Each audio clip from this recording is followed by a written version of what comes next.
All right, good morning. We will start with the Pledge of Allegiance. I pledge allegiance to the flag of the United States of America and to the republic for which it stands, one nation, under God, indivisible, with liberty and justice for all.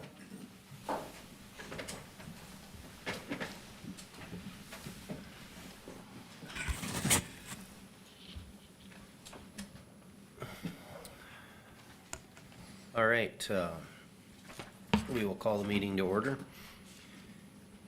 We have before us the agenda. Are there any additions or corrections? No, Mr. Chair. These are the two updates we'll have for you today. All right, I will entertain a motion to approve the agenda. So move. Is there a second? I'll second. All right, all those in favor? Aye. Opposed? All right, motion carried. Mr. Chair, we have Justin and Austin here from ICS to give an update on the project and the bid process that went through. Quick reminder that next week we'll be approving the bids for the beginning of the construction of the project, and they'll tell you the rest of that. Okay. Good morning, everybody. Morning. Well, good news. We opened bids last week and bids opened favorably. And let's kind of explain. I think everybody's got a handout here. So the agenda, we're going to go through what's been done to date, what's upcoming, the overall schedule, and open up for some question and answers at the end. So what's been done? We've been having bi-weekly project oversight meetings, just discussing the status of the project and what we're going to be doing in the future. Construction documents were issued for bid. Of course, we opened bids last week, and we held a bid opening. Bids opened successfully, and we're currently in the bid procurement process, which I'm going to explain a little bit here. These are the official bid tabulations.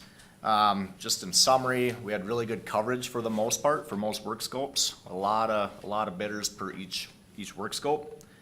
Earthwork, or work scope 1, earthwork and utilities, 4 bidders, with Hobbs being the apparent low. We have reached out to them, and they feel comfortable with that number. You'll see there's quite a big delta there. They left a lot on the table. Work scope 2, structural place concrete, 3 bidders, with Crete & Company being the low.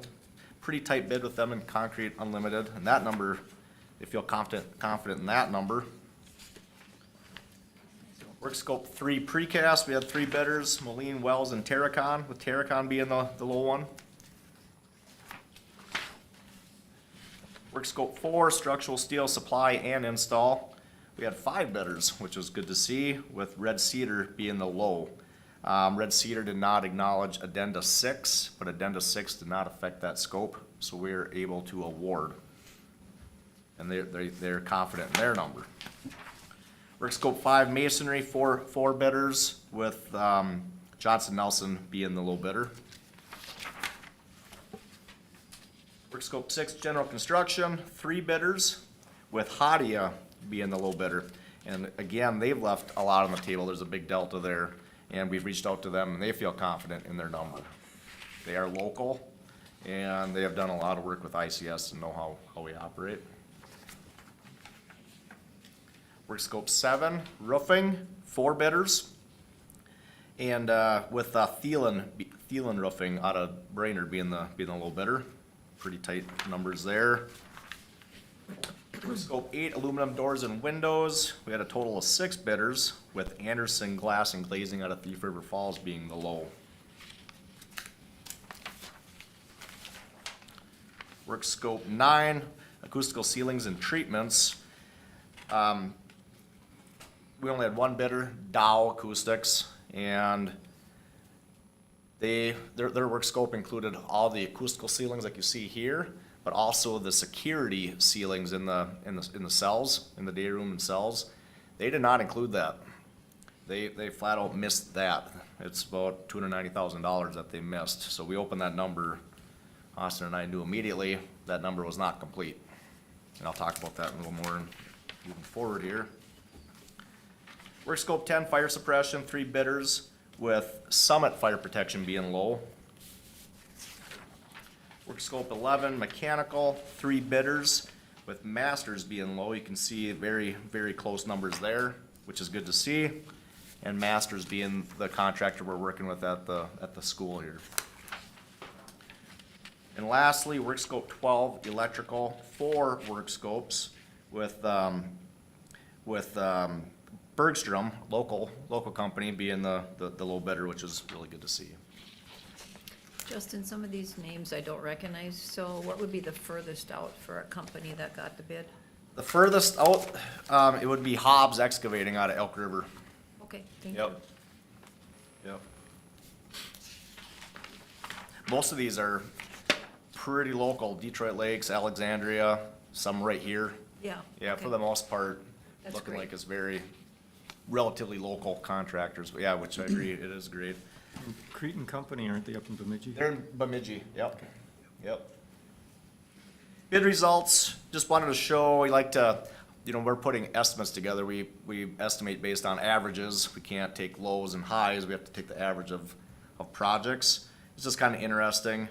Our estimate that we showed after construction documents was $10,475,000. If you take the average of all the bids that I showed you on the bid tabulation, it equals $10,120,000. And then we know that truss-built secure deck, that's a security ceiling that was missed, it cost $290,000. We're within 65 grand. We're pretty happy with those results. It really is a testament to bid coverage. We had really good contractor involvement, interest in this project, so pretty happy with the results. When you see the average and then you see where we're actually at, where we're thinking of awarding. Does Dow do that type of work? They do, or they typically subcontract that out. They just flat out missed it in the work scope. Yep, All right, very good. yep. So our contractor is busy, We're definitely seeing a slowdown. so that was probably part of the interest. Yep, that's what we assume, yes, yep. The next one, the unofficial bid results. So this is just reflecting the apparent lows on the bid tabulation I just went through. It does not factor in that secure deck. But this is the unofficial results. We're still in the process of qualifying. We plan on having this complete by the end of this week and have it to Jeff for a bid recommendation letter to Jeff by end of this week for approval next week to get board authorization to send out contracts. But here's the unofficial results, $8,593,237 plus that secure deck. So we're actually, right around that 15%, a little less than when we factor in that secure deck under our construction budget. So very, very good. The next page is our overall budget summary. This showing all costs budgeted against the anticipated funding. We assumed a worst case scenario. If you go to number 5, construction costs, that's what we bid out. We assumed a worst case scenario of construction cost of $9,933,000. And it would equate to a worst case scenario of $12,991,000 for overall project. That's construction cost and all soft cost. Once we dial this in, by the end of the week, we'll have a firm number what we're planning to deliver. Does that make sense? Yeah. So next page upcoming, of course, we're gonna continue to do the bi-weekly oversight meetings. We have a lot of planning to do, especially with staff moving, relocating, a lot of planning ahead of us. We're gonna continue to work through qualifying bids. That's just making sure the number's good and that we feel confident that they are meeting the contractual requirements to contract. And we plan on recommending the apparent low bidders via bid recommendation letter next week. And one other thing we have engaged a hazardous material contractor, assessor essentially, to do an assessment on the 13th. Overall schedule, we went through this a while back, but so renovation, the level 2 renovation of the government building, March 25th through June 25th. Level 1 rental, June 25th to September 25th. The lobby, records, and sheriffs, that's the rental of that area, January 26th to April 26th. renovation, housing units and booking, June 25th to September 26th. Then our 2 new construction areas, Garage and Sally Port, as soon as road restrictions are up, but May of 25 of this year through June of 26. And then the lobby records and sheriff's addition is gonna also start in May. So the new construction will start and then rental will be after the new construction of the law enforcement center. So with that, I'll open up to any questions you might have for me. I'd just make one comment. We've had a meeting with most of the staff involved relative to relocation and relocation plans. And we have a meeting this Thursday with the construction manager group committee, and then we'll have another meeting in 2 weeks. And in 2 weeks, we'll include them again and come up with a firm plan for who's gonna be where. And I believe that we are able to show and reuse space in such a way that remote work is gonna be no more than it currently is within the departments, and primarily on the second floor and the first floor. That we're gonna have a space for people to be, and we're gonna have good coverage for the public, for all of the offices and functions that we ordinarily would have. So we'll get you that plan, but we've met with those staff, and we're gonna meet with them and hash it out until we're kind of done 2 weeks from Thursday, so that everybody knows what they gotta do and when they have to do it. With some of these bids or start dates several months out and the bids in already, will there be any changes in over 3 months? So in the bidding documents, we were very specific on this schedule I just went through. So the contractors were aware and are contractually obligated to conform to that schedule. So they have one shot to bid it with the documents up front that they reviewed. And, yeah, the bids won't change unless we change scope. Yep.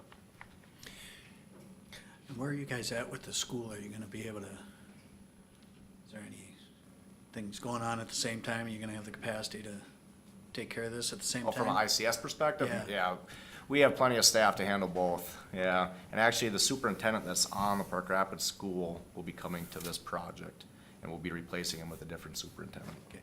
Yep. Yep.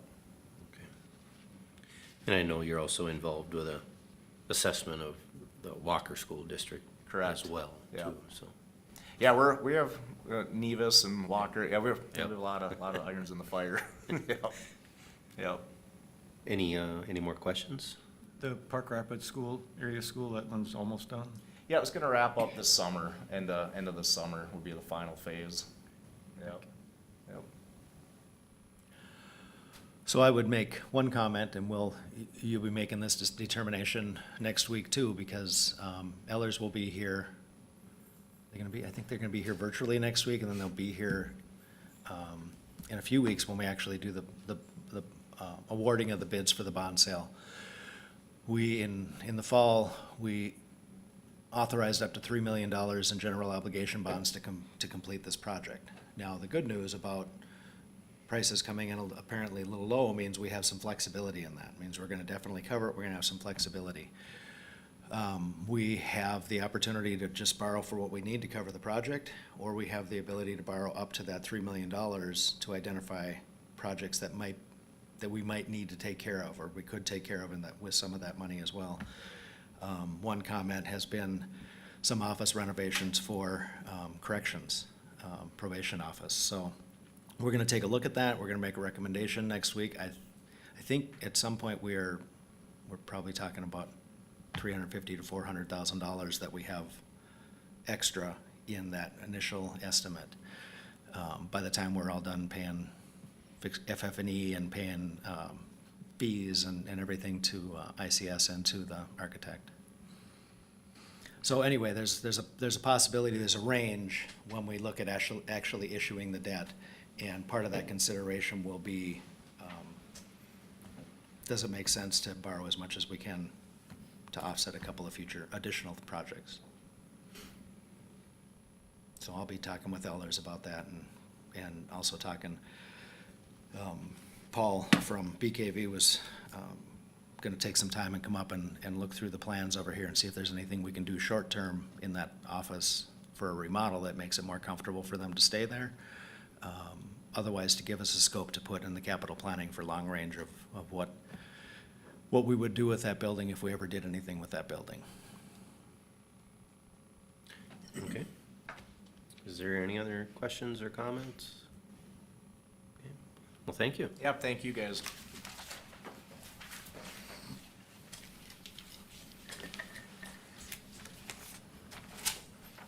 All right, so we move on to the HRA-EDA proposed development. And I know Mary's gonna say this, but this is kind of a rehearsal of our planned presentation to the Farden Township Board tonight. So this and some other questions that you may have, but, thanks, guys. Good morning. Good morning. I passed around a overview of the plans that we've had initially scoped out on the potential for just the commercial development in and around that Farden Township area. And what I wanted to talk a little bit about is how we got to the design that you're looking at. One of the things that we have heard loud and clear from developers or site selectors as they're looking at potential places to locate. Of course, my thing isn't working. Things that are important to organizations as they are looking at sites are the site itself, its location, its zoning, some of the attributes, the utilities, what's available, the logistics, how close is it to large roads, railroad, airports, is there high-speed internet? So as we're looking around and trying to think about areas of the county that might be attractive to businesses, this area really did rise to the top really quickly because of all of the boxes that it checks for potential businesses. And when we were looking at the opportunity for the land, there was a significant amount of tax forfeit property. Well, we all know that if we have something that's tax forfeit, we don't get any sort of capacity or revenue generation from that. So converting that to taxable property is generally a good thing. The road there, 500th, goes all the way out in a fairly direct path to Highway 2. And all along that on both sides is additional tax forfeit property. So while it's not necessarily part of this initial plan or scope, the improvement of that road does provide additional opportunity for growth in this area from a commercial perspective. So that's initially why that was really targeted as the location to get from Highway 2. And it's important that we have a 10-ton road that will come directly from Highway 2 in the most direct manner, so that we can serve that. And that was the sort of thought behind the 500th. The other thing you'll notice is that there's kind of a light gray in that box, and then there's a darker gray. The light gray would be defined as light industrial, and those are things that are really light manufacturing, contractors or construction, wholesale, research testing laboratories. And we identified that because that's really the closest to the residential areas of this township. So we really didn't want to put heavy industrial right butted up next to where people are living.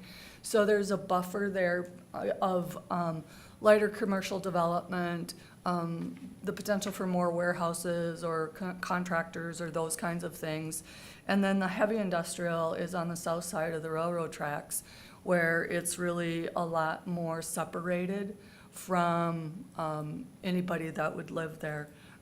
And then, as you look at the parcel, we didn't realize, well, I didn't realize when I was having the map drawn, that last 80 that's down at the bottom was not requested. So that would be a second phase of the development. So that wouldn't necessarily be included initially, which then I think does lead more concretely to the second option as we talk about those options, as opposed to the first option. So that's sort of the overall thing. And then heavy industrial would include heavy equipment contractors, grain elevators, ag manufacturing, or actual manufacturing. The thing to keep in mind about the businesses here, though, is that this park is not served by municipal water and sewer. So there is not going to likely be businesses that are going to be high generators of either water or sewer or wastewater, because they will have to have their internal capacity on site to be able to take care of that. So just for that reason, it is going to exclude some businesses, but not enough that we would not want to move forward with that. And in some cases, it's probably, those kinds of businesses would be the ones that we wouldn't necessarily want in this area anyway. So I think that that really is a plus, that it's private well and septic or water treatment, as opposed to having the need for a large amount of capacity on both sides. So we had two options drawn up. One of the really givens is that we want to be able to negotiate and try and get a rail spur, because again, having the ability to access rail for logistics is really important. So that was part of the plan design. And then long-term, how would we bring a road in that would serve this area and make some sense? So option one is really crafted based on already having that entire parcel put together where we would be planning the road. That being the case, it probably logistically doesn't make sense to just stop two parts of a road, because, you know, then we'd have to build the rest of that loop. So it's probably the less good option, simply because of the amount of land that we initially have available and thinking about phasing. So if we look at the second option, which is really a straightforward line, it does seem to lend itself where we can stop at the space where we don't have the property and then can easily extend that should there be additional need. So that would, based on this phasing, would lend itself likely to the better design. And it does have less overall road, and less overall rail track. And so that again is more reasonable from a long-term cost perspective. Mary, how long does it take to get approval for a rail spur?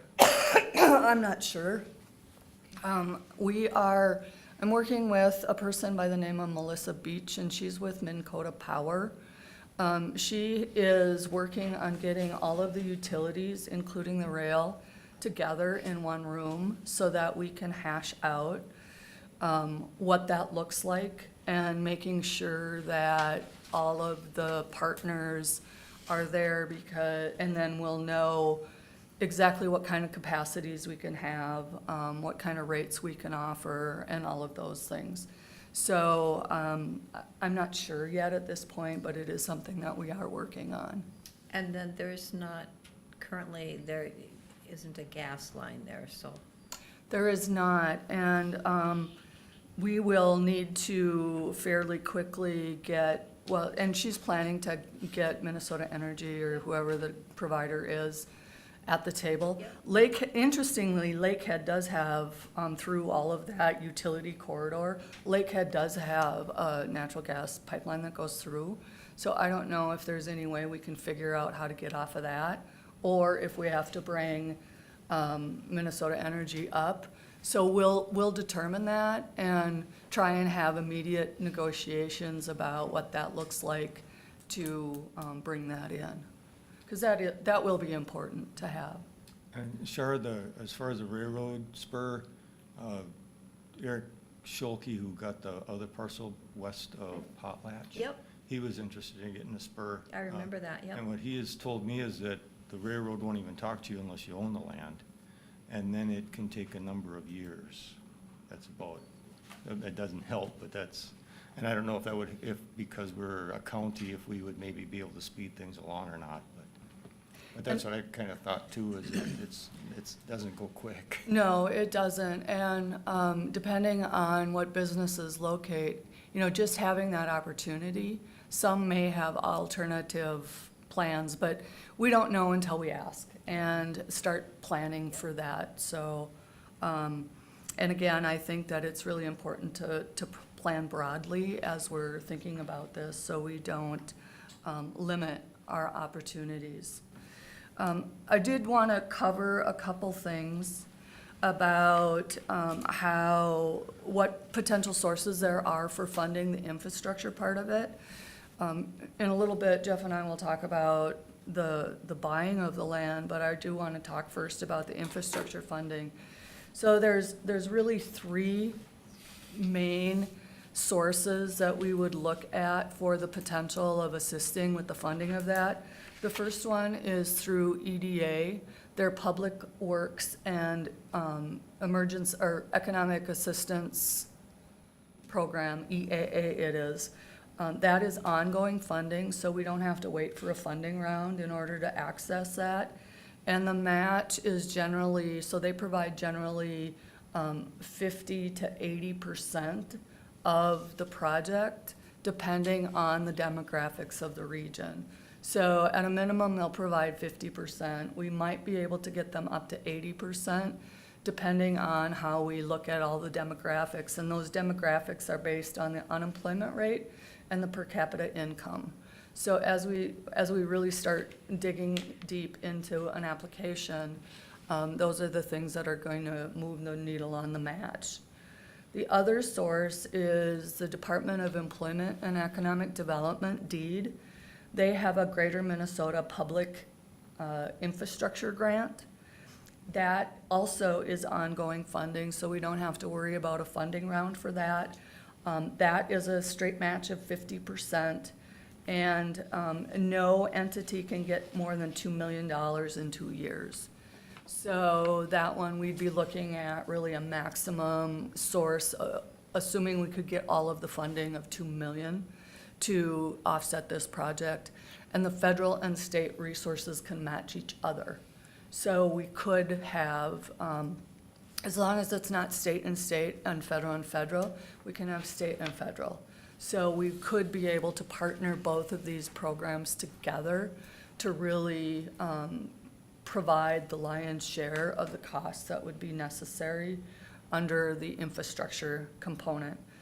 The third round, or the third option, is more challenging to get, and it's called the TEDI. It's the Transportation Economic Development Infrastructure Program. So that one is linked pretty strongly with the transportation infrastructure. And there's only funding when the grant rounds are open. The last round was in 2023. So it's not something that's available a lot. There is no match requirement for that one, but again, it's much more challenging, and so it's maybe something that we would look at a phase 2 where we could plan way ahead or know that we have something and time it to the availability of that resource. So from from moving this project forward more quickly, that's probably not an option that we would want to strongly consider. The other thing that's really important about all of these funding sources is that you generally need to have some kind of a business commitment up front, because you have to make the justification that you are doing this specifically to increase economic vibrance. So a business commitment that's going to show the number of jobs that they're gonna create or move to the area, the tax capacity increase that they're likely to generate, and then what kind of local leverage they're bringing to the table or as a community is being brought to the table, are going to be really important considerations as we think about applying for these funding. So as we're generating or looking at getting this development put together, we also have to market it. But when we market it, we have to really be able to pull it off, because we don't want to put a business on the hook and then not be able to follow through. So it's kind of a dance that we have to figure out as we're moving through on this. And then the last thing that we'll really need to consider, and this is gonna go on the table of the HRA-EDA at their very next meeting, is business subsidy. So we need to be thinking about the kinds of things that we can offer to make this, again, more attractive. And those are things like TIF, tax increment financing, tax abatement, there's the revolving loan fund, there's the reduced cost of the land, we can make concessions to the land, and so those are all things that we can consider as offering to incentivize businesses to locate here.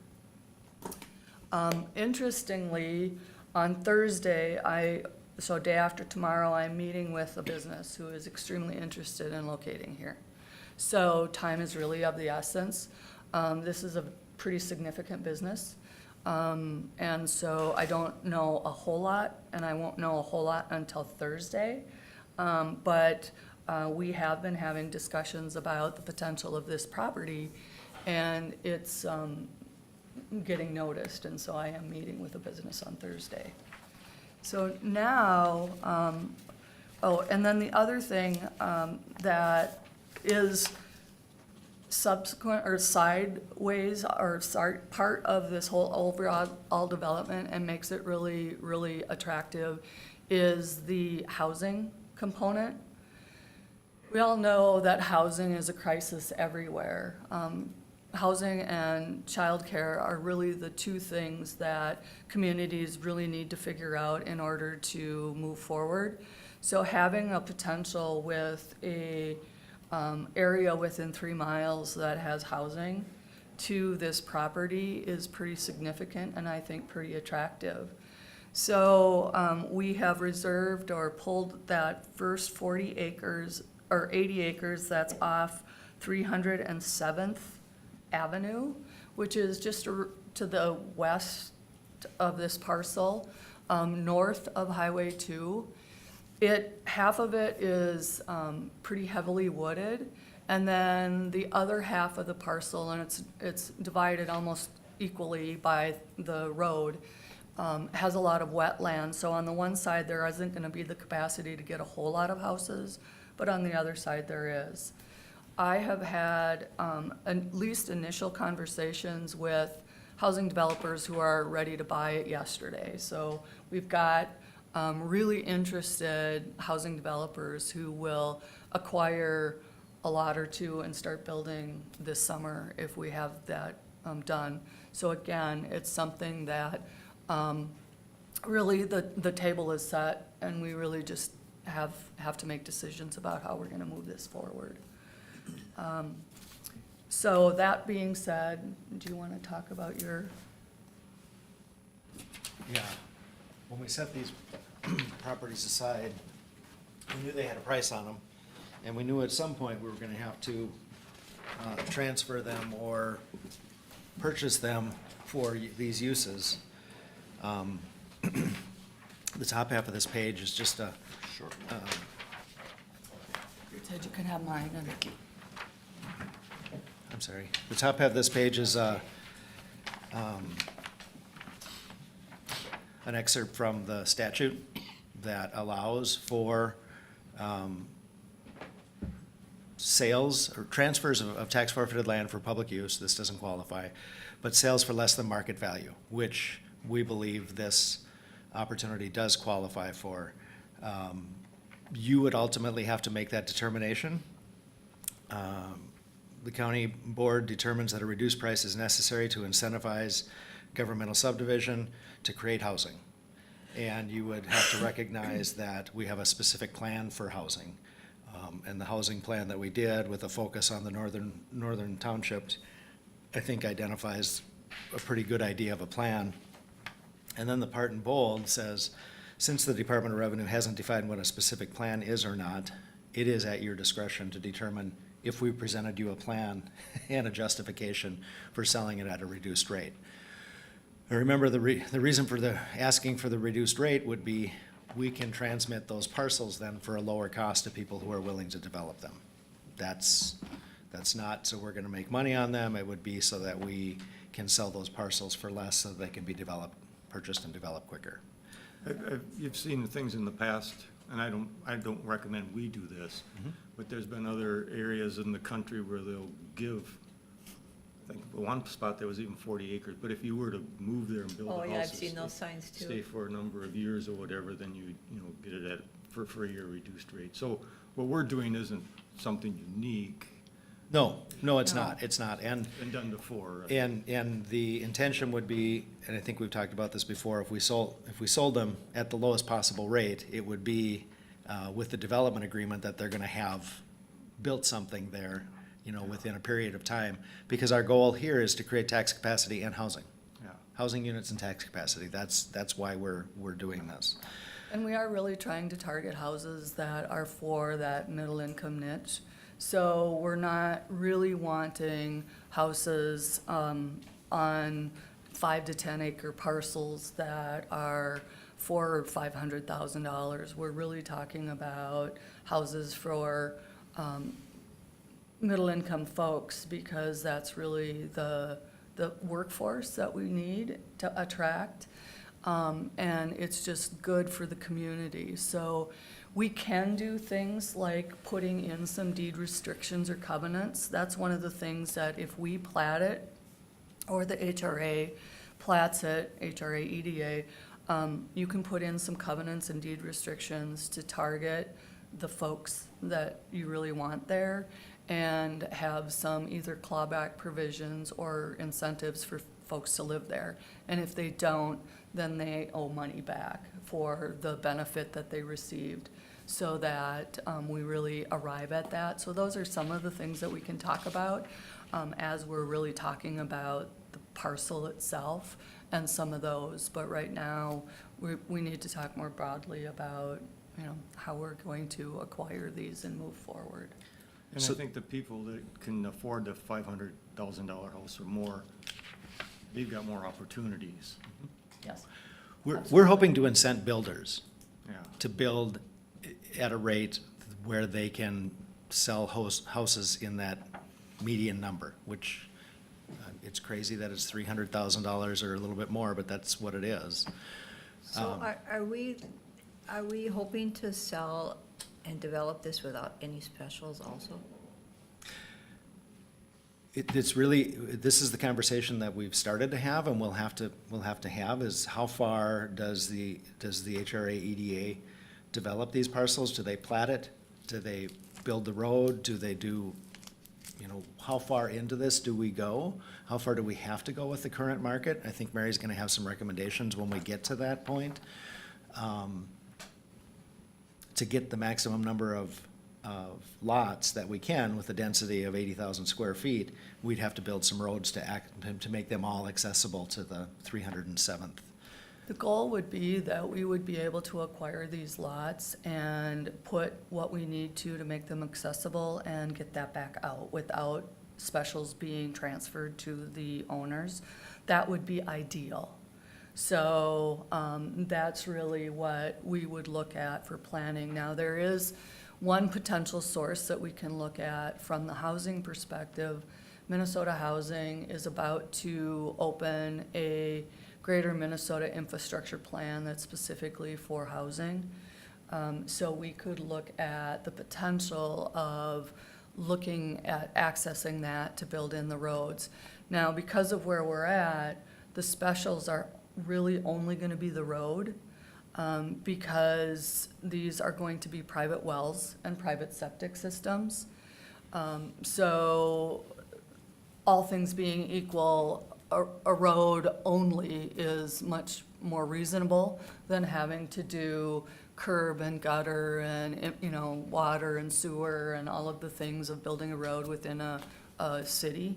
So, Any of us that have been township officers or been on the BOA board, I would suggest when you work on this, Mary, to make sure that you include a road that is up to specs. Mhm. Yeah. yeah, Yeah, and we'll wanna do that because we'll want Farden Township to actually take ownership of the road so that they care for it. They Because have a road otherwise it falls policy? back. You know, I'm not sure if they have a policy on That was gonna be accepting my, roads. do they have a Because policy, and do even they if have they- zoning as well? Yeah, and even if they don't have a policy, it needs to be up to county specs, because it's really annoying when a developer comes and wants the township to take over and then expects the township to cover the cost to bring the road up. That's Yeah. a good That's a very good conversation. This point. is not a long road. I mean, a 40 is, how long is a 40? A quarter mile? Quarter mile? Yeah. So, okay, so it's So not we're, gonna be we're, really we're talking expensive. about an elbow to get, Yeah, Yeah. to get in Okay. to do that. So it's not, and that's the justification for asking for the lower sale price, so we can allocate those to the development costs. And I if, think you might be able to get some sense of how far you go. I mean, if you have interested developers, you know, what are they expecting?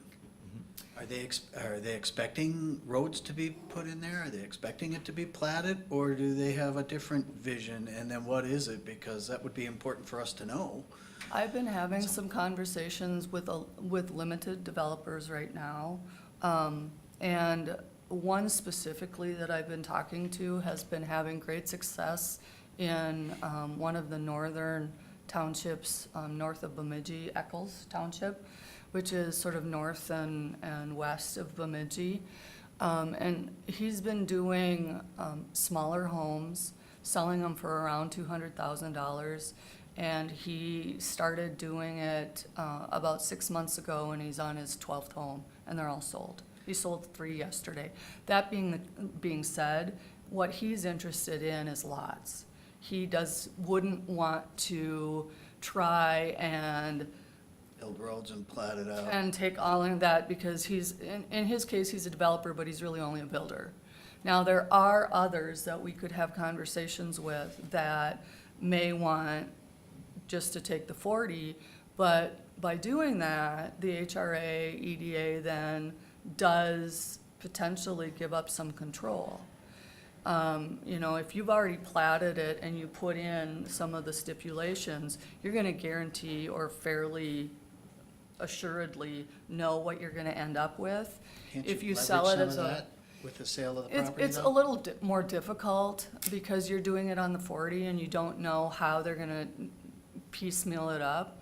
And so how do you attach any restrictions to the property when you're looking at this and it's gonna end up Yeah. being chopped up in some On fashion? the same token, though, I don't wanna put them in a box where they might have some great idea that we're not aware of, that there's probably, this is my plan, yeah, and then we there's- might look at it and say, well, that's great, or, oh, no, that won't work. How Well, do you, the how do you opportunity not there- put yourself in a box where you might exclude some people who wanted to do something completely different, but that would have worked? Well, the opportunity is that contiguous to this parcel and right on Highway 2, there's another parcel that's tax forfeit. So if we actually found somebody who had a really great idea that could take bare land and do something with it, there's actually more property right there that we could offer or secure an offer to create even more housing development. So I don't think it's a limiting factor if we do parcel it, and create a plat. I think it does actually give us the potential for more development, because if we have somebody with a really great plan that we don't see, we have more land that we can go after and create an agreement with this person with this really great idea.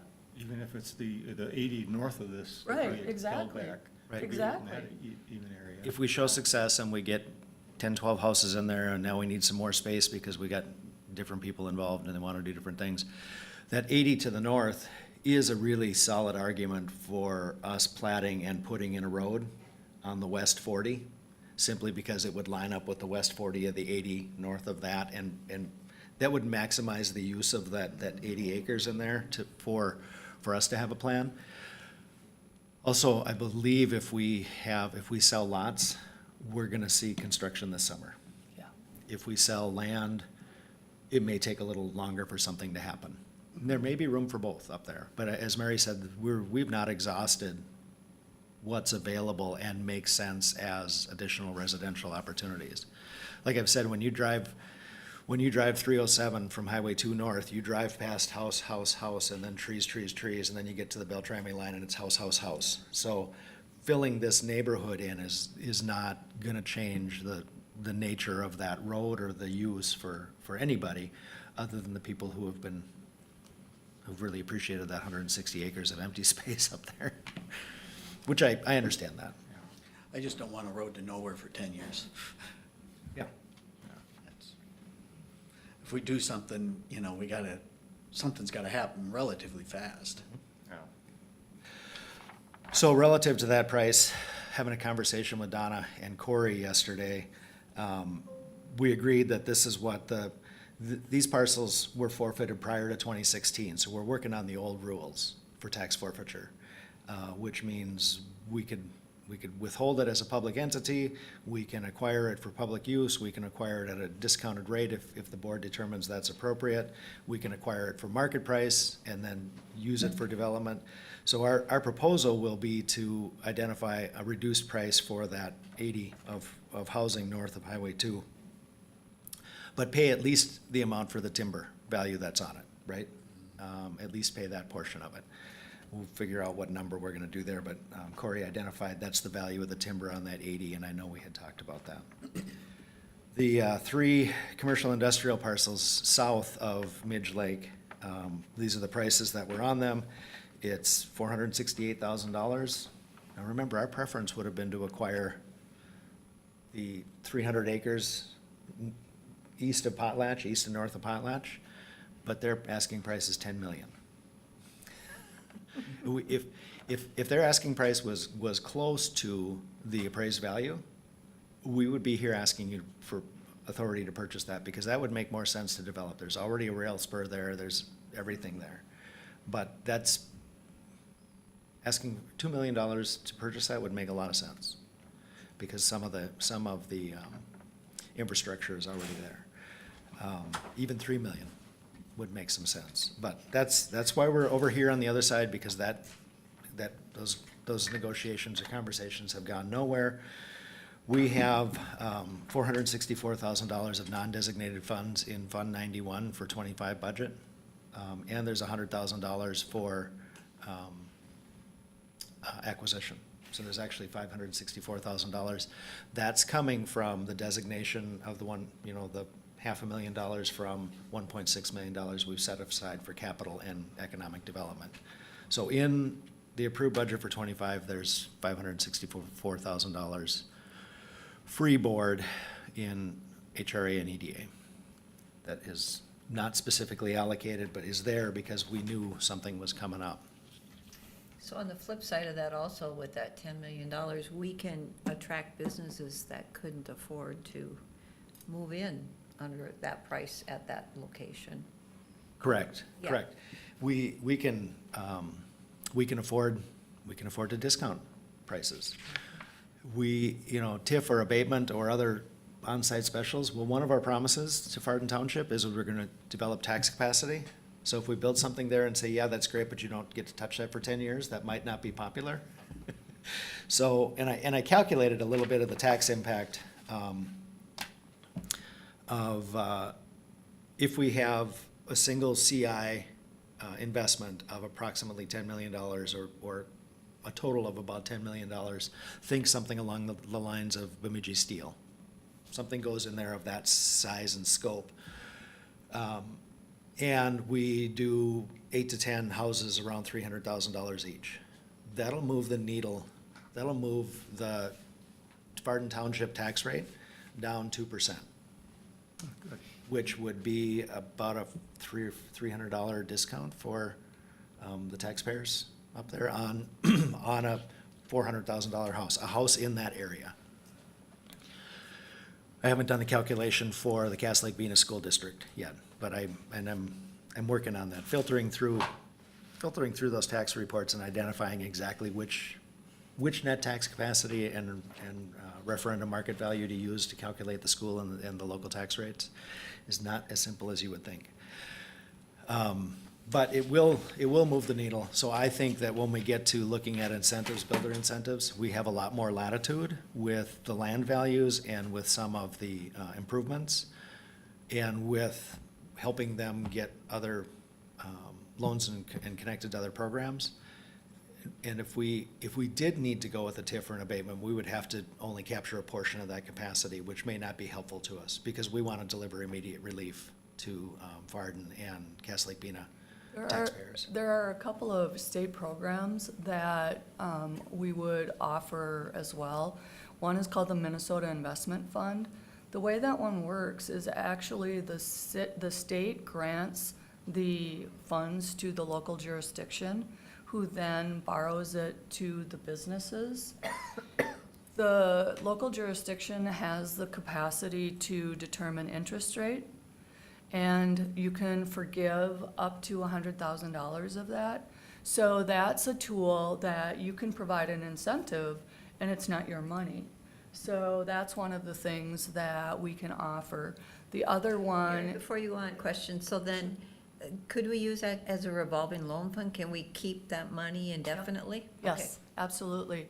And a lot of cities have taken advantage of that, and that's where they get their revolving loan funds. Okay, So that is a way that we can recapitalize, or capitalize, in this case, a county-based revolving loan fund, is as the business pays those resources back, then you can re-lend them out to other businesses. Quite a few restrictions, aren't there? Well, there is, but Minnesota DEED also provided a mechanism where you can opt out. So you can give up a certain percentage of your funds in order to make it local.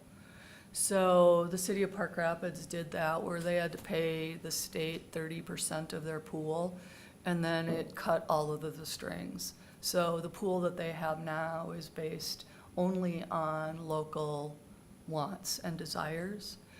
So that's something that you can consider in the future, is if you would want to do that. Your Keep in initial- mind, though, you don't have any pool until the business pays it back, and so Right. that relending process, it's gonna be 5 years after you give it out before you really have anything that's gonna be meaningful. But the initial outlay has to, there's more restrictive rules. Yes, yeah, That it has to yeah. fit, but then once that first round is done paying back, it's pretty much free. Well, It comes local. depending on how, there's Yeah. strings, but anyway, it is one way. The benefit of that program is it's one way that you can provide an incentive through your organization that benefits businesses, that helps them consider this place. The other one is called JCF, which is a job creation fund. And so if a business has job creation, they can enter an agreement with the state that once they create a job, they get a rebate. And your role in that is just to approve that they're a JCF business. So those are two incentives that are state-based that we can help facilitate them accessing. And so we kind of start with those, and then we can start looking at some of the other ones. And I think that in this case, because of the desires of the township, the TIF and the abatements are gonna be at the very, very bottom. But some of the things that we can do with price, and location, and our willingness to work with them are gonna be what's gonna rise to the top. So what's a reasonable reduced price for these these properties? I mean, how do you determine that? It depends on how much you put into them. So, And we need to look around, and we need to look at like, Itasca's Business Park. And we need to identify what the market rate is, because we have to start with a conversation about market rate and say, we're starting at a discounted rate. We gotta recognize, we can't give that away for nothing. We have to include that as part of the incentive package. If 20 acres of commercial industrial is worth $250,000 and we're gonna sell it for $50,000, right? Then we need to recognize we can already reduce that by $200,000 just as an example, without doing any math. But we need to show the discount from the market rate rather than from what we can sell it for. But again, that $200,000, we can sell it for nothing if our goal is to recover this $460,000 investment, or if our goal is to say that's the price of investing in tax capacity up there. I mean, we have to make some determination of, is that our loss leader? And we're using that to secure the grant funding to put the road in and to get to work on the utilities and everything else.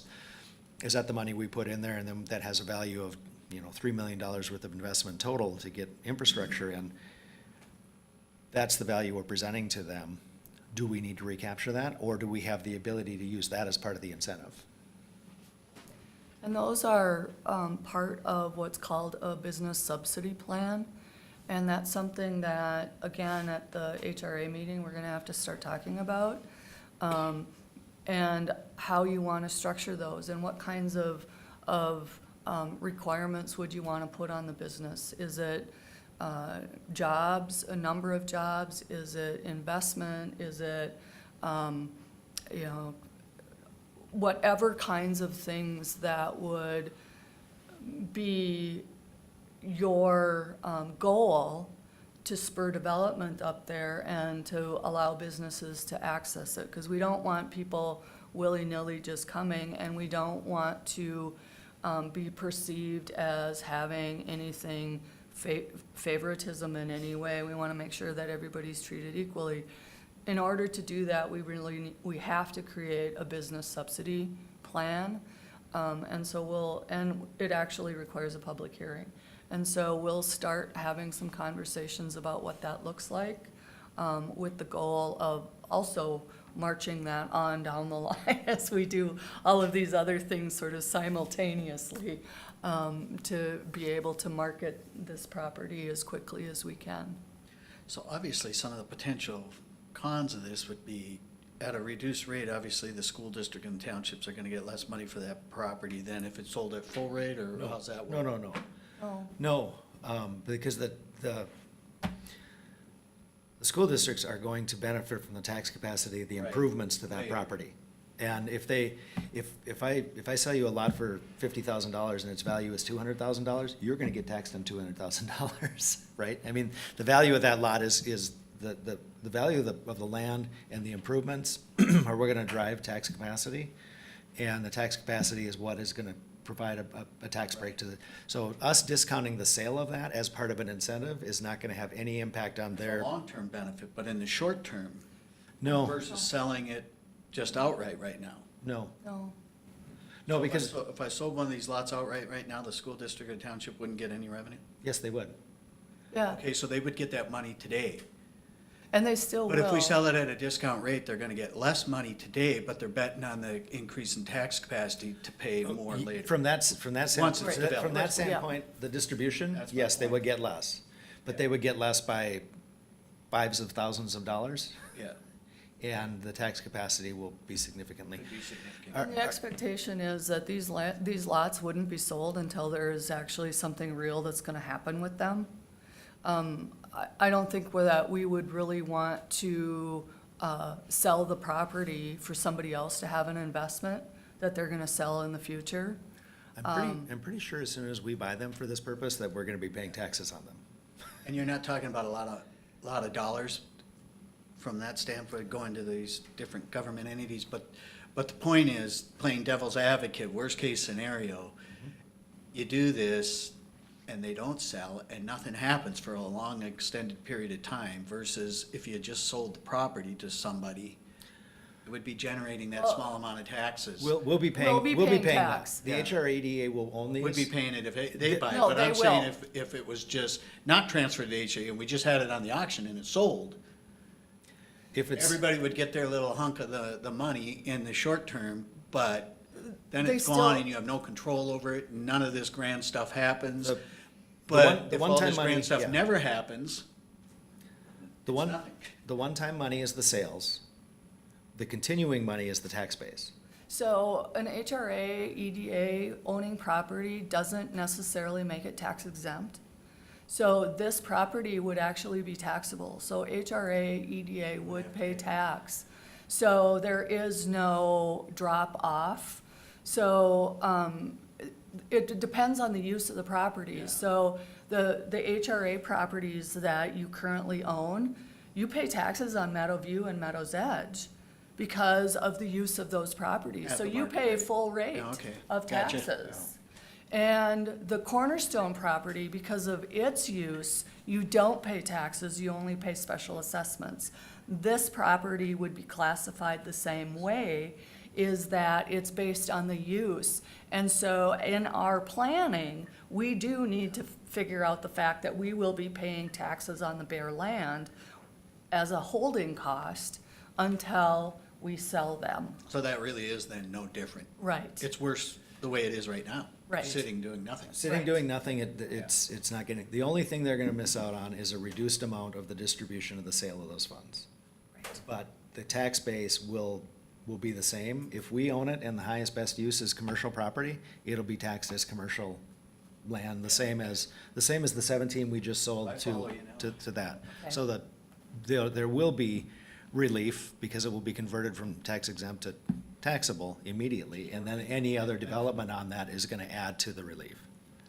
I have a question about the school district and how, say, there were 40 houses built in that area that increases the tax capacity, but does that positively affect any of the other taxpayers in that school district? Will it lower their Yes. obligation? Okay. So- Yep, so if you have, let's just say you have $1 million of tax capacity and you have a $100,000 levy, right? So your tax rate is 10%.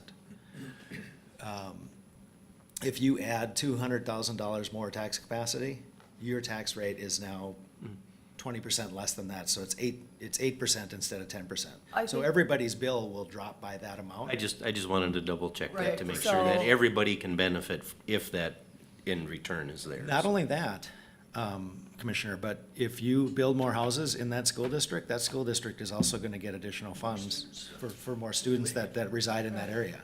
So there's two ways that housing within that district help, tax capacity and head count. I do have a couple other questions.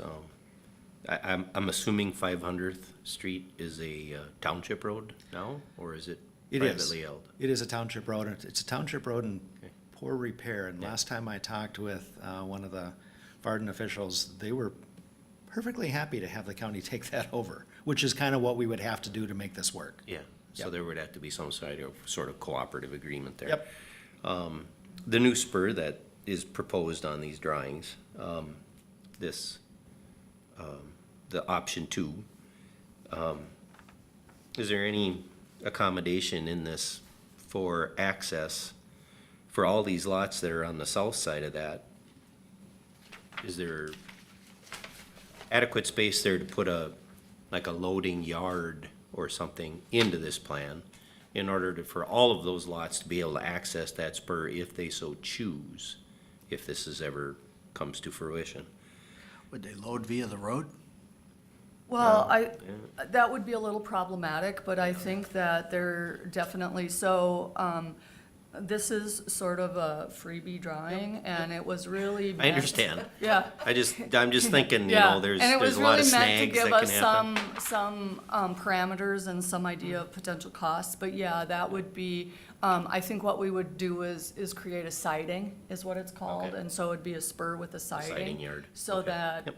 all the businesses had that potential. And then the question, does Farden have zoning? I don't know. And do they have a road policy like Shar had stated?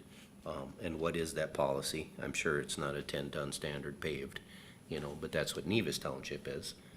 But it might be 66 way, it might be the basic of the county. Yeah, but if you're gonna plat something, automatically it has to be 60, you know, Yeah. meet the county standards for a Right. plat. So I don't think that's gonna be an issue. That's a couple of questions I can ask tonight. Yeah. And then, what about for the proposed housing areas that are being talked about? Has there been any, conversations about, with a surveying company about the anticipated costs to survey all of the lots that would be proposed to get them organized into a plat, and having the road surveyed, the road area surveyed, so that those costs can be included in everything, because that's not gonna be cheap.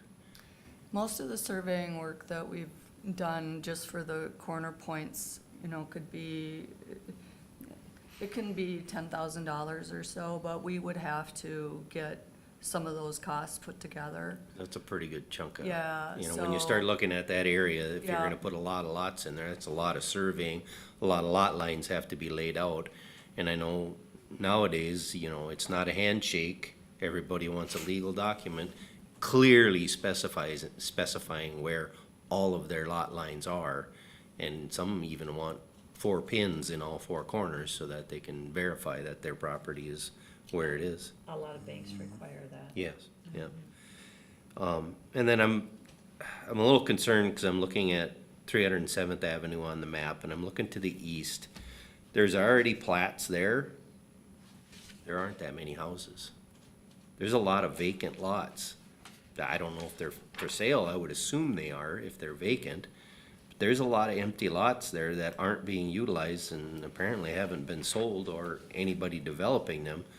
I haven't looked into the costs of these lots or anything like that. Those so- are listed anywhere from $49,000 to $79,000. Okay. When they've been actively listed. Honestly, the opportunity here is to kind of help drive down prices up there. If we can sell lots and build houses at a lower rate, you know, right now, those people are sitting on 40s that they paid $25,000 for, and they will think they're gonna get $250,000 out of them. And they may look at the market and say, you know, if we could reduce our price by half, we could sell them, and then they would go. So, yeah, we did look at that last time, and I did look up some of those that had been listed or are actively listed, and they're at market rates. Yeah, my concern is, you know, the HRA or EDA, or if the board decides that we get that far into it with a road, with everything platted out, and we're left holding the bag for years and years and years and paying taxes on a subdivision, basically, that you're not selling. We're never gonna recoup our costs. I'm afraid of that. And maybe the economy may turn around to where we can do well with it, and actually, that's the hope, of course. But I'm a little concerned about that, because I've been driving around in multiple areas where there's a lot of vacant lots for sale, and they're just not moving. There's Part of nothing that- happening. Part of that is how we have to think about this development is based on the information that we got from the housing study. And that's why we had this area of the county separated out. And if you recall looking at that, there's a very specific niche of housing that's needed and demanded in that area. And part of that, when you look at the sale price of a house, if we're looking at a sale price of, let's just say, 200,000, and then we have to back off all of the costs that go into it, paying $40,000 for a lot is absolutely not going to work. So what our goal is to bring those costs of those lots low enough so that that number that we know is a demand from our housing study can work. And so that's part of the planning that we need to do as we think about the plat and the platting of that and the costs of these lots, is that we need to hit a certain sweet spot in order to make all the numbers work so that we hit where that niche is. And that's really the role of an HRA, EDA in development. It's to interject in places where private development don't work. And the proof is that if you look at the costs of the lots that are currently available, they're anywhere from $20,000 to $40,000. Well, most people can't do that and then build a house of any substance on that and make it work. The numbers just don't. Someone with an income of $70,000 can't do that. That it will be far too high. So our role is to figure out ways to package things together so that we can get those numbers to a place where the study showed us where the need is. And we can do that partly by acquiring these under the state statute that says for affordable housing, we can do this. And then some of the tools that we can bring for the infrastructure piece of it through Minnesota Housing or some of the other options that we have available can then help drive that down and make these more attractive. So is it a for sure thing? No, there's always risk. But what our role is try to mitigate that risk based on the information that we have in front of us and the tools that we have in front of us. So thinking critically, based on what Steve says, so if there's privately available lots for sale and they're too expensive and that's why they're not selling, there'd be no risk in just subsidizing the purchase of existing lots to get it down to the price from where we are, and we would have no money outlays. We wouldn't have spent $500,000 putting a development in when we're not even sure that creating more inventory of lots is the answer. If there's inventory already, why not just subsidize somebody to buy an existing lot and build a house? And that's where I kind Well, of that- share Steve's concerns about whether this would be successful or not. But I think that's where we also scaled everything back. I think, weren't we looking at like 244 acres north of There's Highway that 2? 80, well, there's, Yeah. there's three parcels. Three parcels there, yeah, so now we're down to 80, so that, and then even with the industrial park where we shaved it down a little bit. At least at the beginning, you would find if the demand is there. So there's two, Mary indicated relative to working with DEED and working with Minn Kota Power and working with trying to identify people. There are people who are looking to build significant commercial industrial investments and they're looking for the right place. And they are looking here because we've been talking about the possibility of this to all the people that get those first contacts. The first thing we'd have to do to be able to have a serious conversation with them is own the land. Okay? When we own the land and we have a tentative development agreement and we do this and we show them this map that says, this is something what we're thinking, but because you're the first one here, we can lay this out in a way that makes it work best for you and leaves it open for everybody else to use as well, right? So this is to have to show this is what it could look like. You say you need 35 acres, you say you need this access or that access, which one of these makes more sense to you? And then you build around that, just like an anchor in a department store. And the same thing with the housing, we acquire this parcel, and then we start working with the contractors who are saying, well, if you have those parcels, I'm gonna buy 4 lots this summer. Okay, well now, we're gonna make the investment to do the platting and the roads, because that's how that person can do that. Neither of us wanna put a sign up that says lots available and have it just rot in the wind, right? That is not the intention, that's not the plan. There won't be a sign up saying lots available until there's development. You do this more like another type of project where you have the property, you're doing the quiet stuff back here, and then you start building something, and then you put the notice up and say, additional lots available. But we're showing that, a third of it is already full. But if there's already all these lots available and nobody's buying them, and we do this, then we're also harming the private sector and their ability to sell lots. Isn't there a way to just get incentivize the contractor to buy the existing lots that are already available and put a house on there first? You wanna use public money to pay private Well, we're people gonna for use their public land? money to build a housing development. and put it Yeah. up. We're creating tax capacity without I'm still creating tax capacity the other way too. But you're creating profits too.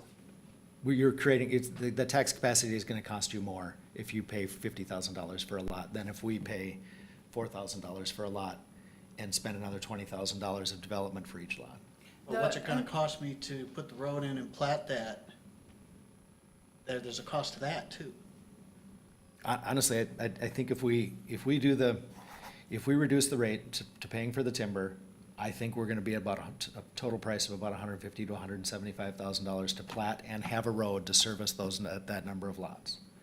And it's a stab in the dark, it's conservative, but if you were gonna incentivize the purchase of properties, $175,000 does not give you 12 lots. No. And this will give us 12 to 16 lots. What size An lots? example, What size lots? 80,000 square feet, just under 2 acres. I'd be curious what some of these lots are that are not selling, what size they are, 'cause, Most of them are 5 acres. yeah, 80,000 is like 2.5. There's a lot of small ones. Yeah, I think the smaller ones for house prices that you're looking for would be a better situation, but, you know, go maybe, like we've talked before, go a little slower on this thing, you know, don't do that whole development, do 80 acres or so of lots. Well, and that's exactly true. You can take that 80 there, and if you look to the east, there's no room or need for a road. You can plant and develop those first and hold this 40. Maybe Right. somebody comes and makes you a development offer on that 40, and we can afford to say yes. But you can do part of it before you do the other part. This can be done in steps. I mean, you can even do a little bit on the west side, right on the road. Yes, anything that has road access could be platted. The problem is, I think if you split the 240s at the road, it's really easy to say we're gonna plat this and not deal with this. We might have to split that again if we decide that we're gonna plat some and not all of it. Yeah, but there are several that, of the, just again, the initial just plopping, some squares on a paper, there's at least, 8 lots that we don't have to invest really anything in because they're all have road access. So we can have a plan in place and we can subdivide the lots on the west side. And the east side, we can plat those and sell them, and we don't have to do anything really other than, doing those. There may be driveway distance restrictions that the highway engineer would have to weigh in on. And your thought about subsidizing, that makes sense. That could work. If the market was gonna solve this problem, it would have solved this problem. It's not gonna without some incentive. We're kind of assuming at this point. I don't wanna create more inventory of lots that aren't selling.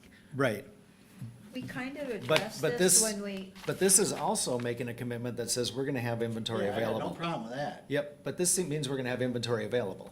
So I honestly Eventually, yeah, over time. think $200,000 gives us an opportunity to sell 15, 16 lots. How many vacant lots are there up there right now with the private stuff going on? We talking a significant Well, amount, or is this conversation moot because it's If- only if a I'm half a dozen? If I'm a builder building $160,000, $180,000 homes, okay, I want 4 consecutive lots so I can bring my crew in and go boom, boom, boom, boom, boom, boom. I don't wanna go boom over here and boom over there and boom over here, because those are gonna be bigger lots and people are gonna want different, those are different builders. And there's nothing saying we couldn't do both things. When I was in Grand Marais, I said, if you guys would just authorize $3 million and you let me incent every builder 25,000 for a 2-bedroom, 35,000 for a 3-bedroom, they could build houses at a lower price. And we just have that, we could put that money in the housing trust fund and we say that's a program that's available. We're gonna incent new housing in the community in this range. You build a 2-bedroom home for under $275,000, we'll give you $25,000. That's their margin on building that home, if they deliver it for that price. Because the last thing I want to do is get government competing with private business. You know, I don't think that's a good thing. If we're filling a void that's not being filled by private business, that's a whole nother thing. But if we go in and create more inventory of lots that are similar to what already exists there, theirs is just higher price, we're cutting our nose off to spite our face. Because tax capacity is tax capacity, whether we're doing it or the private entity's doing it. What's the number of units needed in northern Hubbard County from that housing study? It's in the hundreds. It's in the hundreds. It's not gonna happen without a significant effort. So one thing to keep in mind is that, if private development was taking care of it, we wouldn't be having this conversation at all. It's kind of I like, mean, you know, if there wasn't a need, we wouldn't be having this conversation. Because we're having this conversation, private development is not doing what they need to do in order to address the need. So that's one. The other thing is that, we're not, in my view, we're not talking about necessarily creating lots. We're creating housing. The differentiation is that we're actively pursuing developers that are gonna come along with us and make sure that these lots get built. It's not about, oh, hey, I'm just gonna draw a bunch of lines on a map, and then here's these lots, woo-hoo. It's about making sure that I have somebody signed up and ready to do something before I actually pull the trigger, and that we have commitments that, yeah, this works and this is gonna move forward. So it's sort of a deeper commitment than just throwing a for sale sign up in front of a lot saying, I hope you buy it. It's really about actively pursuing and making sure that we're getting the results that, our housing study tells us that we need and that we really want. Tom, I just grabbed a vacant lot. There's no structure on it or whatever, and I don't know if this is attached to the owner's lot where there's a house. The estimated market value is $16,400. Now, I don't know if it's for sale. I have no idea, but anyway, that's the value of that bare lot. And is that According the to- driver? I mean, is that the driver why they're not getting built, is just the value of the lot? Or is there more going on here than that? That's, Like I said, I don't know if this lot is for sale or not. No, I that have would no be, idea. that would be appropriate for the value of a lot, that's what they're being taxed on. But when they turn around and offer it for sale, I know. They I want get that, 75. but I'm just, yeah, right. you have to start somewhere when you're trying to run these numbers, and Right. I just Yeah. don't want us to be holding a huge money bag forever and not getting anything back out of it. That's gonna be guaranteed. The people I've talked to they don't want the county to get into developing land for sale. So here's That's the role of private enterprise. But here's an example where the county and the city had to get involved, and that was in the city of Park Rapids, and by lowering the cost on some of the lots and some of the specials, and the city couldn't lower much. So there was a few lots that actually then became available that developers bought and developed. But a lot of those were still over, and they're still vacant.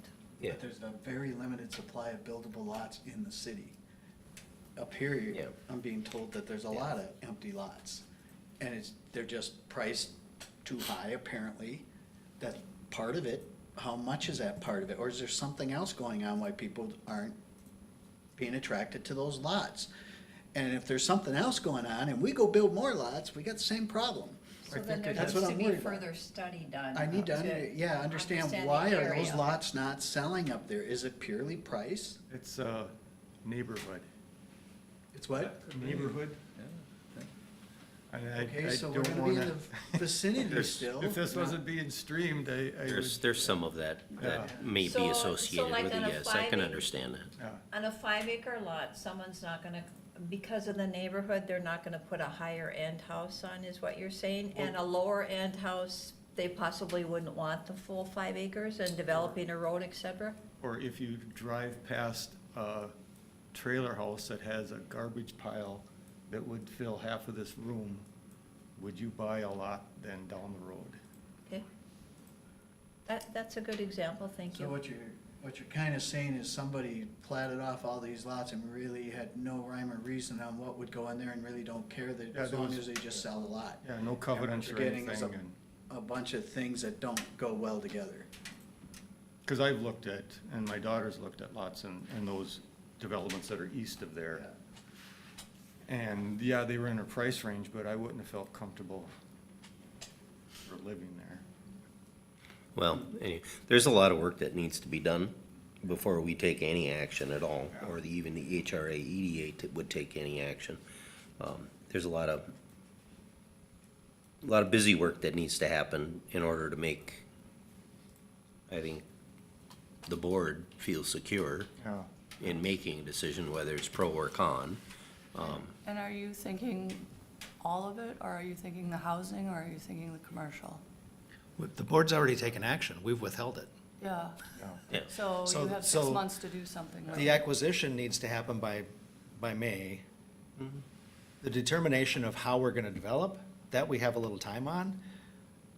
Aside from the fact that Mary's working on our behalf to put us in line with developers that want to, That I'm meeting with in 2 days, and so if you don't have, part of it is, yes, it's that getting the business on the hook.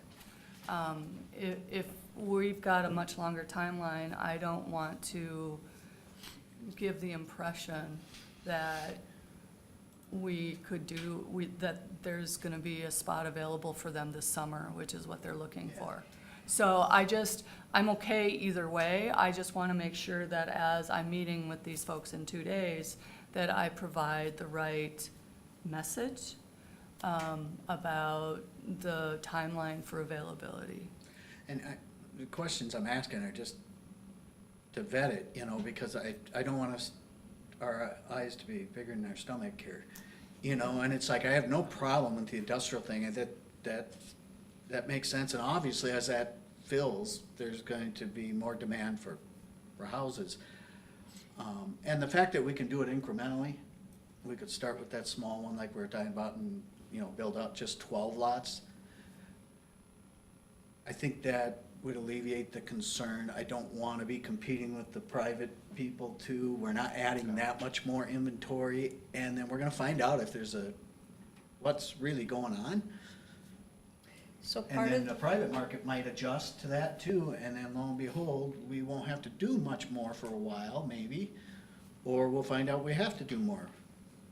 With this We option, don't have to go full Monty into it. going back to this option 2, on the development, I liked Jeff's comment about, find out what the first one wants to build, and that'll be like the anchor, then you know how to develop the rest of it. 'Cause, just looking at the layout, it doesn't seem like that little narrow one at 15 acres. That might not be very attractive, but yeah, once you get one in there, then you can know how to start laying it out better. And what Mary and I are gonna talk about tonight at Farden Town Hall, at a township meeting, right here is Ferris Park, our county park. And of course, people are concerned about the traffic going by it. And they're also, of course, with the residential housing here, they're concerned here, which Mary, kind of addressed with light industrial.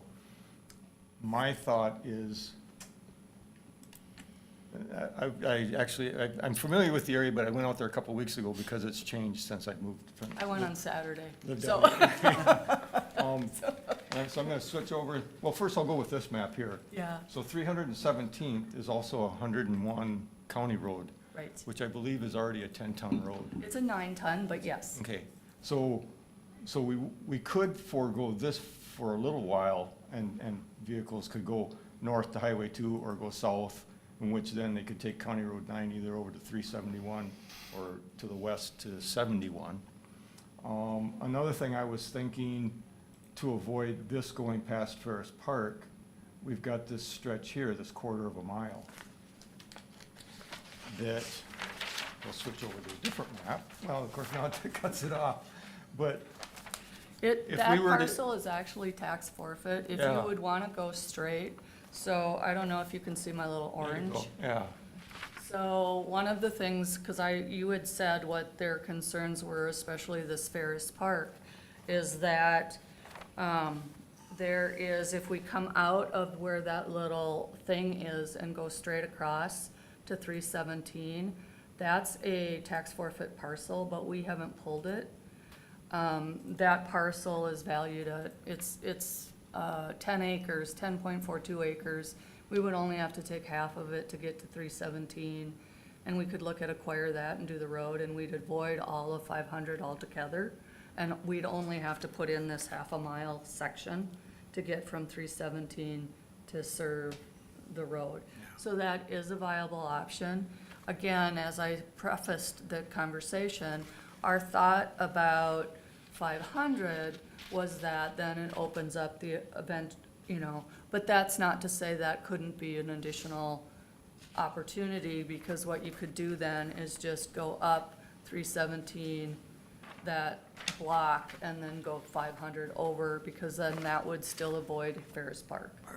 So there's options that we could look at, but for the short term, but it does mean that then you would have to figure out how to acquire that parcel that's tax forfeit in order to get to 317. And since it's not been put on auction or whatever, I don't know what that process is, and I don't know how long it's gonna take. That's a question for Jeff and. It would be September at the minimum. Right, and so, and that may not be workable, but it might be. I don't know. And that is, I think, the largest pushback we're gonna get from Farden Township about going by the park and that kind of stuff. And frankly, I'm okay either way. It's just that does create additional cost, from, on one side, because we have to acquire additional property. On the other side, it does have the potential to be cheaper because it's less road, at least on the onset. Yeah. So those are two options.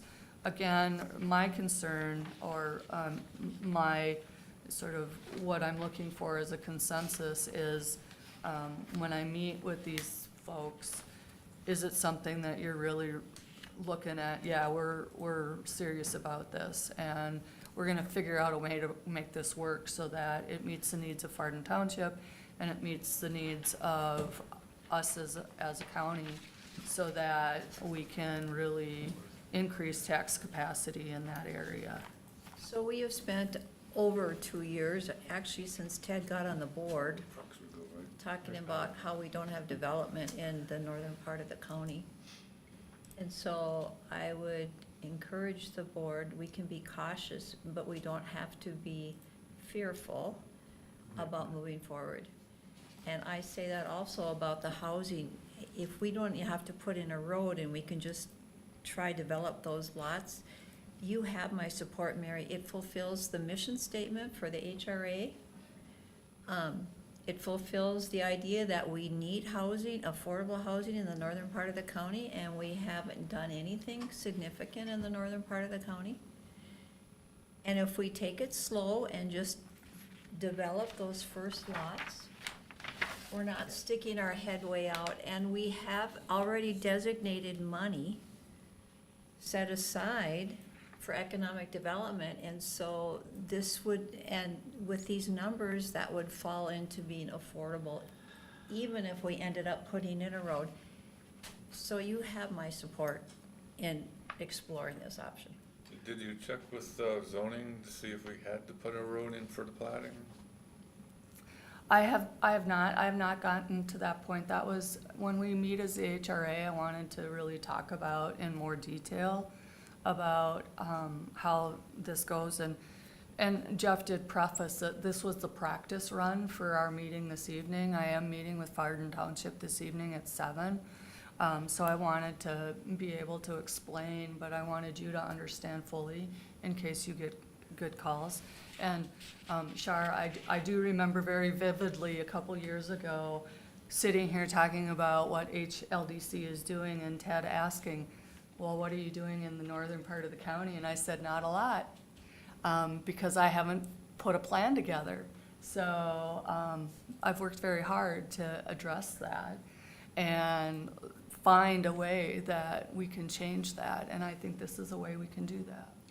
And Tom, to your point about developing a road, I'm supporting right now of not developing a road, just going on the existing road. Because it's my pet peeve when a developer comes in and they don't have a plan for a road. So if the county's gonna develop property but not have a plan for the road, I'm not gonna be supportive of that. Really lead to a mess. And I look In a at hurry. worst-case scenario. None of these lots in that cell well, then eventually we could sell the large parcels. Yes. Yeah. I mean, one thing I look at too is that because of the DNR buying up land, and then the 10,400 acres of potlatch land that the Conservation Fund owned, and then has sold some to the county and some to the state that have been coming off the tax rolls. I think even, like I say, worst case scenario, we've got, what, 80 and 100 and some odd acres here that eventually somebody would buy and make hunting land if nothing else. So at least something's going back on the tax roll. And like I say, that'd be the worst case. The west half of the housing parcel is a tree plantation, so it's gorgeous.